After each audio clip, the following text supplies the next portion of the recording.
En un contexto de creciente tensión política y preocupación internacional, Nicolás Maduro, actual presidente de Venezuela, ha anunciado recientemente una serie de medidas que podrían significar una regresión significativa en el campo de los derechos humanos en el país. Entre las propuestas más controvertidas se encuentra la inclusión de la cadena perpetua en la Constitución como pena máxima para los delitos de corrupción y traición a la patria, un cambio que ha alarmado a académicos y juristas por la discrecionalidad que podría otorgar a los jueces en su aplicación. Este lunes, en una cadena nacional, Maduro afirmó que su iniciativa de reforma constitucional, que también incluiría otros ajustes significativos, será sometida a un referéndum consultivo, siguiendo el proceso legal que exige la participación popular en cambios de esta magnitud. El pueblo habla, el pueblo dice, el pueblo decide, declaró Maduro, enfatizando el carácter democrático que, según él, caracterizará el proceso de reforma. Sin embargo, esta propuesta no es la única que genera inquietudes. La situación electoral del país también está bajo escrutinio, especialmente con la proximidad del último día para la inscripción en el registro electoral. Las decisiones de la administración de Maduro sobre quién puede o no postularse han sido objeto de críticas, particularmente después de que se impidiera la inscripción de María Corina Machado, una de las principales figuras de la oposición, cuya ausencia en las listas electorales ha llamado la atención tanto nacional como internacionalmente. Francisco Palmieri, representante de Estados Unidos para Venezuela, ha expresado su preocupación por estos desarrollos. En una reciente entrevista, mencionó que el 18 de abril será un día crucial para entender las intenciones de Maduro respecto a las promesas electorales y las reformas políticas. Estados Unidos, que ha suavizado algunas sanciones a cambio de compromisos políticos claros y avances hacia elecciones libres y justas, ve esta fecha como un punto de inflexión. El caso de Tarek El Aissami, exministro de Petróleo acusado de traición y corrupción, ilustra aún más la complejidad del sistema judicial venezolano y la posible aplicación de penas severas.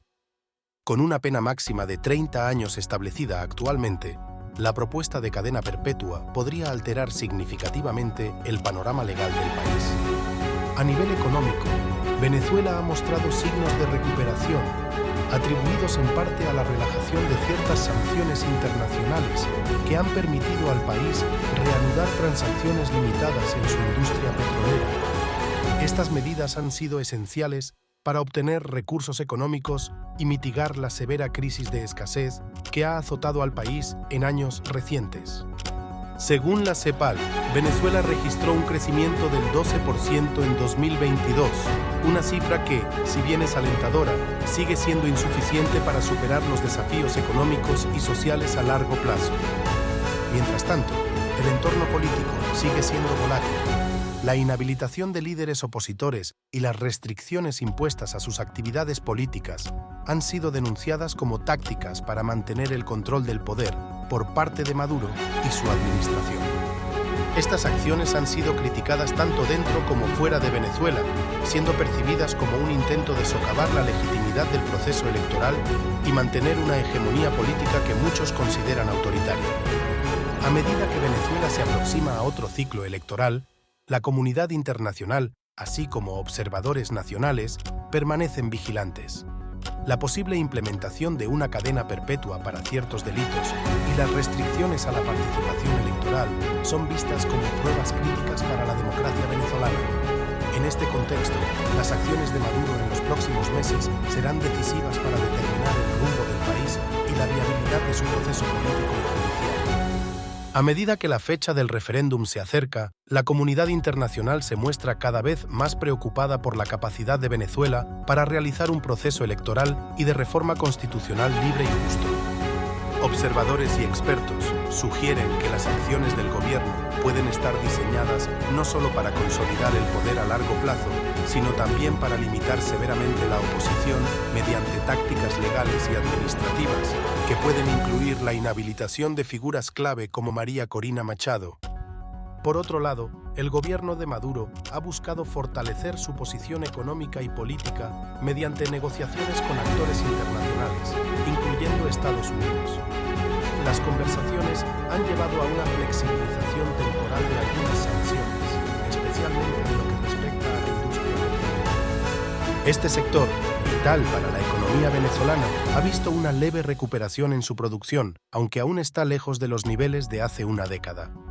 El diálogo entre el oficialismo y la oposición ha resultado en un acuerdo que, en teoría, establece las bases para una competencia electoral más equitativa y transparente. Sin embargo, la implementación de estos acuerdos y su verdadero impacto en el panorama político son aún inciertos.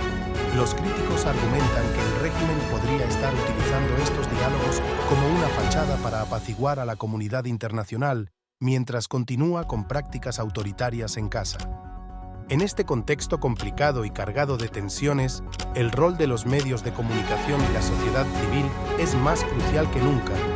Informar de manera precisa y sin censura sobre los desarrollos políticos y legales se ha convertido en un desafío en un ambiente donde la libertad de prensa está frecuentemente bajo amenaza. Los periodistas en Venezuela enfrentan numerosos obstáculos en su trabajo, desde la censura hasta la intimidación física, lo que complica aún más el panorama informativo del país.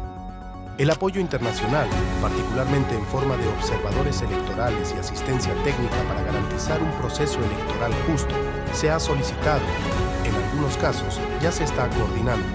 Organizaciones internacionales, así como gobiernos extranjeros, están preparando misiones de observación para supervisar las elecciones y garantizar que se respeten los derechos de todos los votantes y candidatos. En las calles de Caracas y otras ciudades importantes, la tensión es palpable. Manifestaciones tanto a favor como en contra del gobierno se suceden regularmente, evidenciando la polarización profunda que vive el país. Los partidarios de Maduro a menudo destacan las mejoras económicas recientes y la necesidad de estabilidad, mientras que los opositores critican la falta de libertades fundamentales y el manejo autoritario del Estado. En el horizonte, la economía venezolana sigue siendo una gran incógnita. Aunque ha habido signos de recuperación, los problemas estructurales profundos, como la inflación galopante y la dependencia del petróleo, plantean desafíos continuos. El gobierno ha prometido reformas económicas que, junto con las propuestas políticas, se supone que revitalizarán el país. Sin embargo, la efectividad de estas reformas es objeto de debate, y muchos venezolanos siguen siendo escépticos sobre las perspectivas a largo plazo. Mientras tanto, la comunidad internacional mantiene su atención en Venezuela, esperando ver cómo se desarrollarán los eventos en los próximos meses. La resolución de la crisis venezolana no solo determinará el futuro del país, sino que también tendrá implicaciones significativas para la estabilidad regional y las relaciones internacionales en las Américas. En conclusión, Venezuela se encuentra en una encrucijada crítica, enfrentando desafíos políticos, económicos y sociales que requieren soluciones cuidadosamente consideradas y ejecutadas con respeto por los derechos humanos y la democracia. El resultado de los próximos eventos podría muy bien determinar el curso del país para las próximas generaciones, haciéndolo un momento decisivo tanto para los venezolanos como para aquellos que observan y participan en la región.